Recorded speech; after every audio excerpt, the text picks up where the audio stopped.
مجھے ملا وہ مضمون کلام کی قدرت کا ہے، یعنی وہ کلام جو خدا، جس کے وسیلہ سے خدا نے سب چیزوں کو قائم کیا اور خدا نے اپنے ہونے کا اظہار انسانوں کے درمیان کیا۔ اور جب ہم بائبل مقدس میں قدرت کے لیے استعمال ہونے والا یونانی لفظ جو ہے اس کو دیکھتے ہیں، جو لفظ ہے ڈونامس، اور یہ لفظ، اس کا مطلب پتھروں کو کاٹنے کی قدرت، پہاڑوں کو عام طور پر توڑنے کے لیے جو طاقت استعمال ہوتی ہے، جو مواد استعمال کیا جاتا ہے، اسے ڈائنامائٹ کہا جاتا ہے۔ اور ڈائنامائٹ جو ہے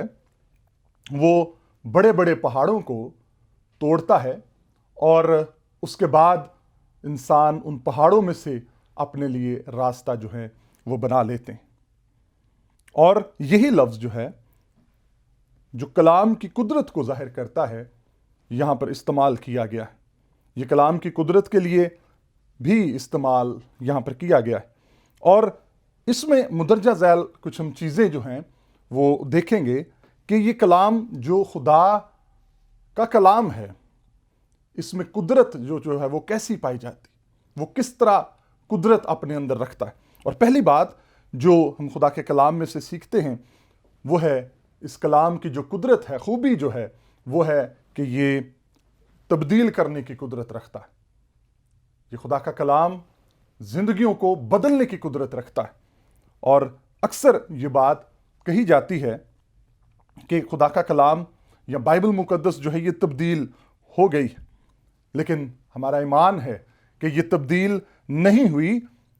بلکہ جو اس کا مطالعہ کرتا ہے، جو اسے جانتا ہے، جو اسے پڑھ لیتا ہے، جو اس پر ایمان لے آتا ہے، وہ اسے بدلنے کی طاقت رکھتی۔ افریقہ کا شخص جس کا نام اوگسٹین تھا، اس نے جب اس کلام کو رومیو 3 باب کی 13ویں آیت کا جب اس نے مطالعہ کیا تو وہ بدل گیا۔ مارٹن لوتھر 1513 عیسوی میں جب وہ جرمنی میں رومیو اس کے پہلے باب کی 17ویں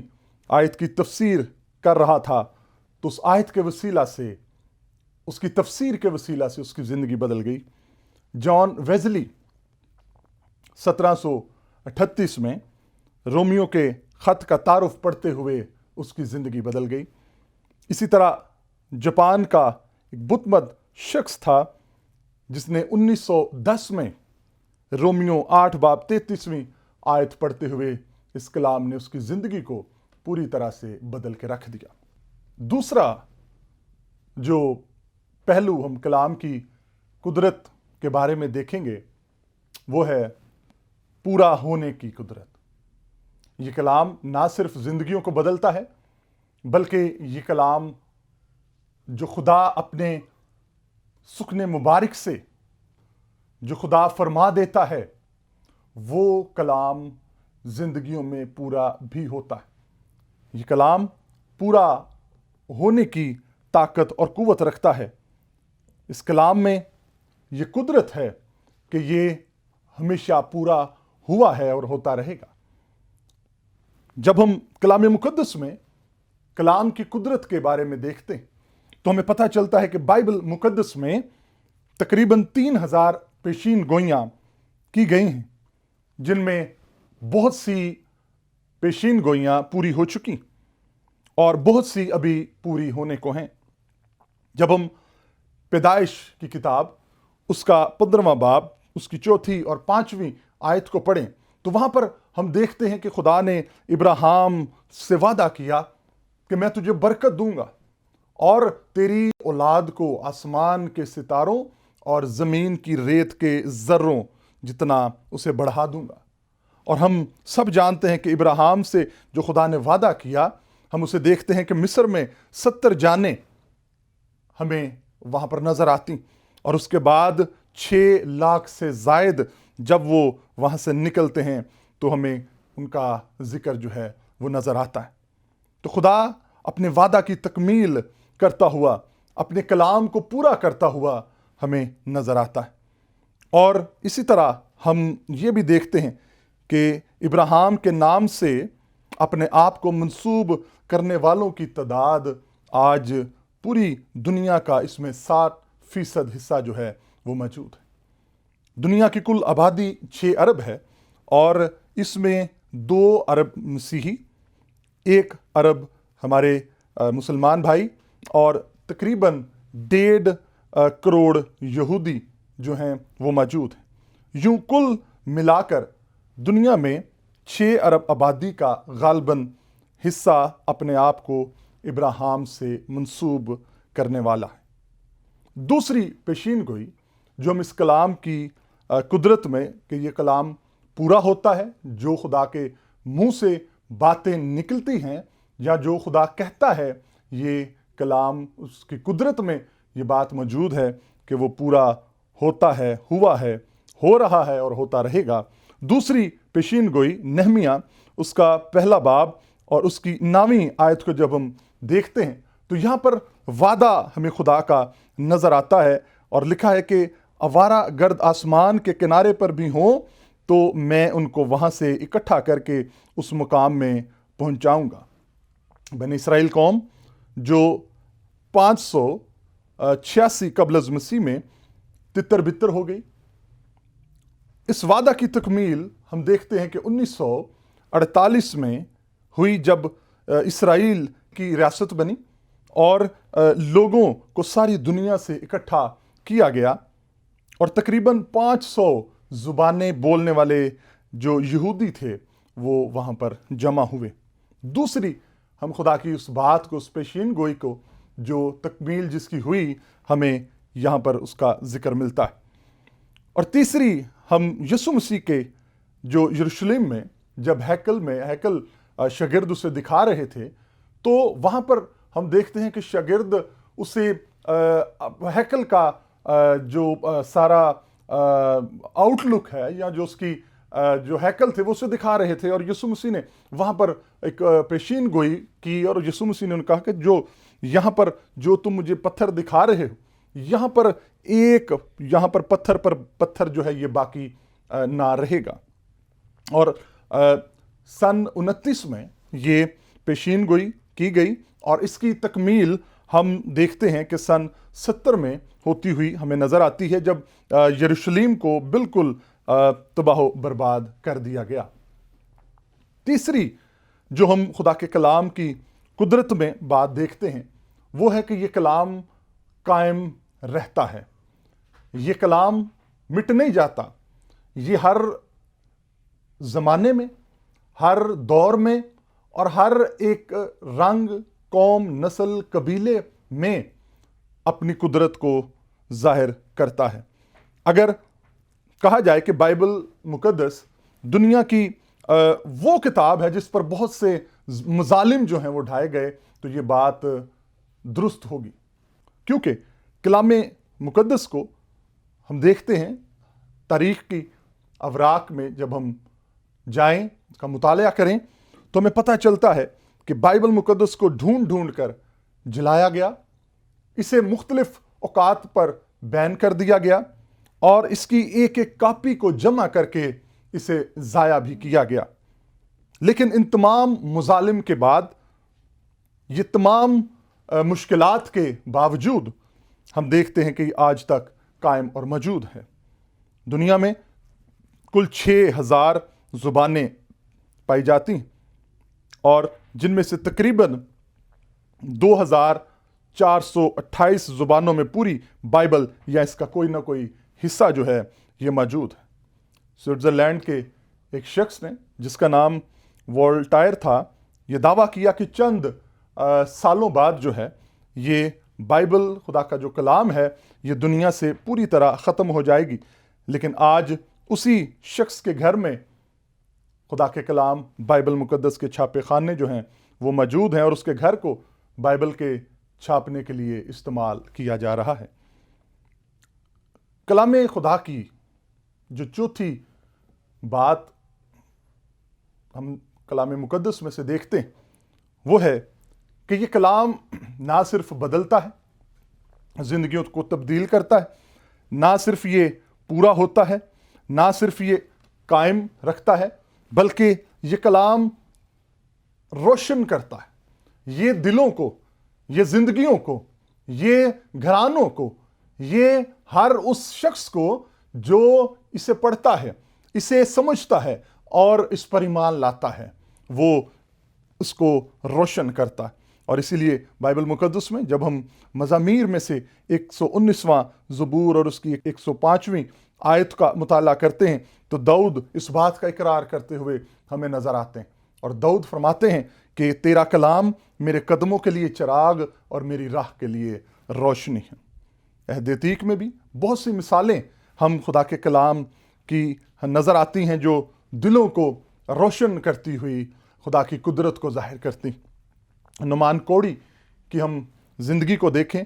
نعمان کوڑی نے بنی اسرائیل کے قدوس خدا کو قبول کر لیا جب اس نے اپنے دریائے یردن میں الیشا نبی کے کہنے پر غوطہ لیا، اور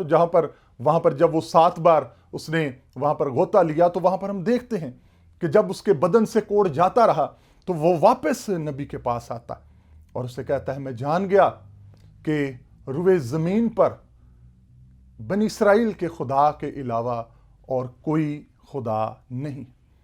یہ کلام روشن کرتا ہے، یہ زندگیوں کو بدل دیتا ہے، اور آج بھی میرے عزیزو خدا کے کلام کی قدرت ہے کہ وہ ہمارے دلوں کو، خیالوں کو، ذہنوں کو، سوچوں کو نیا بنا دیتا ہے۔ آج مجھے اور آپ کو خدا کے کلام میں اپنے آپ کو ڈھالنے کی ضرورت ہے۔ خدا کا کلام زندگیوں کو، خیالوں کو، سوچوں کو روشن کرتا ہے، یہ سمت دیتا ہے۔ اور جب ہم یسایہ نبی کی زندگی کو دیکھتے ہیں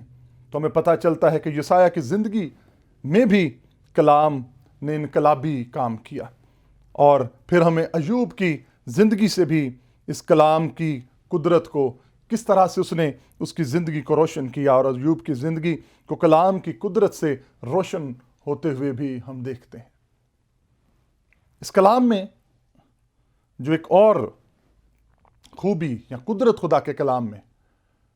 یہ کلام شفا بخشتا ہے۔ اور جب میں کلام مقدس کو پڑھتا ہوں تو میں یہ سمجھتا ہوں کہ کلام مقدس نہ صرف جسمانی طور پر بیماروں کو بیماریوں سے شفا دیتا ہے، بلکہ اس نے اخلاقی اور روحانی طور پر بھی بیمار لوگوں کو، بیمار معاشروں کو، بیمار ان تمام باتوں میں پڑے ہوئے لوگوں کو جو نور سے دور تھے، اس کلام نے انہیں شفا دی۔ اور ہمارے بہت سے معاشرے، ہمارا علاقائی جب ہم اپنا حدود کو دیکھیں تو یہاں پر بھی بہت سے خدا کے وہ خدام جنہوں نے اپنے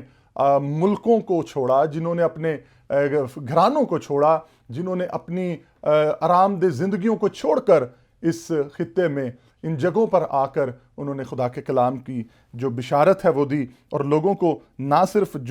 روحانی جسمانی بلکہ اخلاقی طور پر بھی انہوں نے کام کر کے زندگیوں میں خدا کے کلام کے وسیلہ سے ان کی زندگیوں کو بدل دیا۔ اس کلام کی ایک اور بڑی خوبصورت ہم قدرت کو دیکھتے ہیں، یہ خدا کا کلام متحد کرنے کی قدرت رکھتا ہے۔ خدا کا کلام آپس میں اکٹھا کرنے کی طاقت رکھتا ہے۔ اور بائبل مقدس میں ہم اس حوالے کو جب حزقیل کی زندگی میں دیکھتے ہیں کہ وہاں پر حزقیل نبی فرماتے ہیں 38ویں باب میں کہ خدا اسے ایک ایسی ہڈیوں کی وادی میں لے گیا، ایسی جگہ پر لے گیا جہاں وہ وادی ہڈیوں سے پر تھی، اور وہاں پر خدا نبی سے پوچھتا ہے، حزقیل نبی کو وہ کہتا ہے بتا کیا یہ ہڈیاں زندہ ہو سکتی؟ تو وہ کہتا ہے خدا میں نہیں جانتا، تو ہی جانتا۔ اور وہاں پر ہم دیکھتے ہیں کہ خدا نبی سے کلام کرتا ہے، اور خدا اسے فرماتا ہے کہ تو ہڈیوں سے کہہ کہ اے سوکھی ہڈیوں خداوند کا کلام سنو۔ اور اس نے خدا کے کلام کو جب سنایا، جب پیش کیا، تو ہم دیکھتے ہیں کہ خدا کے کلام میں لکھا ہے،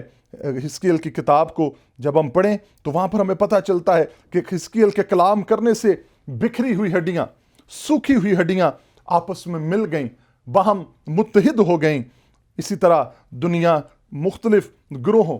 طبقات میں اور قبیلوں میں تقسیم ہو چکی۔ کلام کی قدرت سے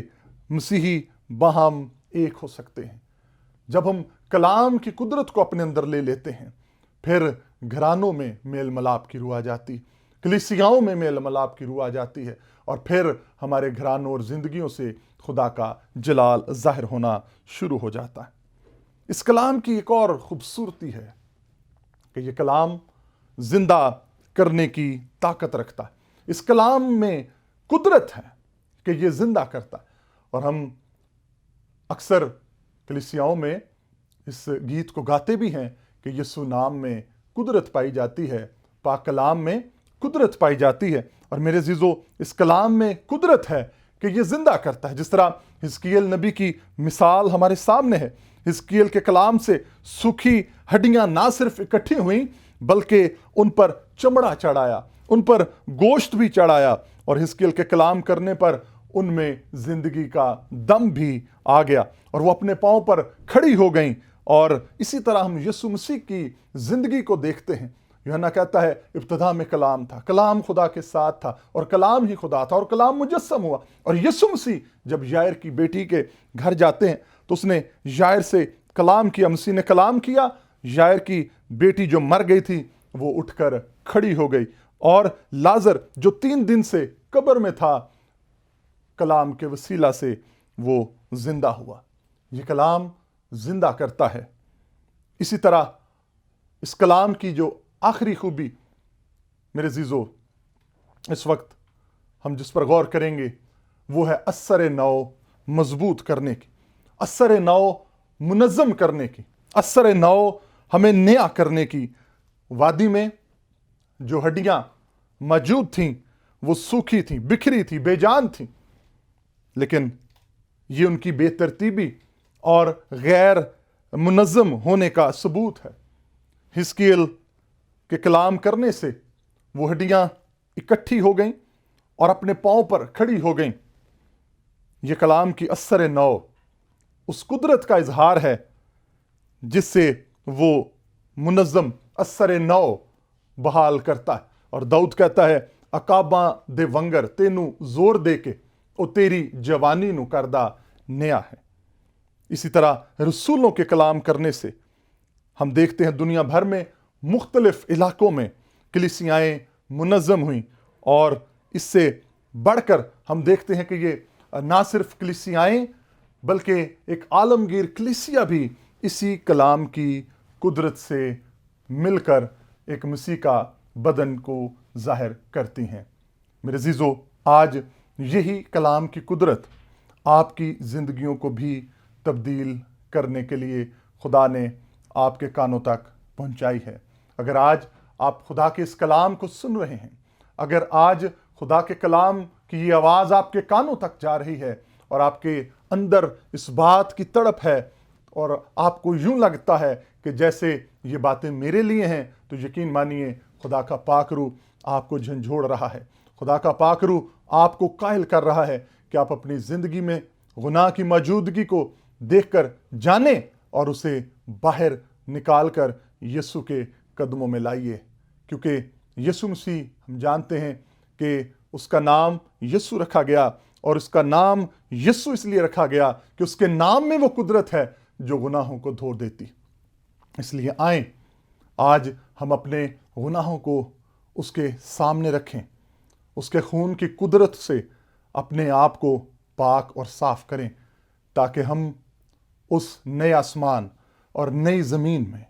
داخل ہو کر مسیح یسوع کے ساتھ ہمیشہ کی زندگی کے وارث بنیں۔ خدا اس کلام کے وسیلہ سے ہم سبوں کو توفیق بخشے، یسوع مسیح کے نام میں، آمین۔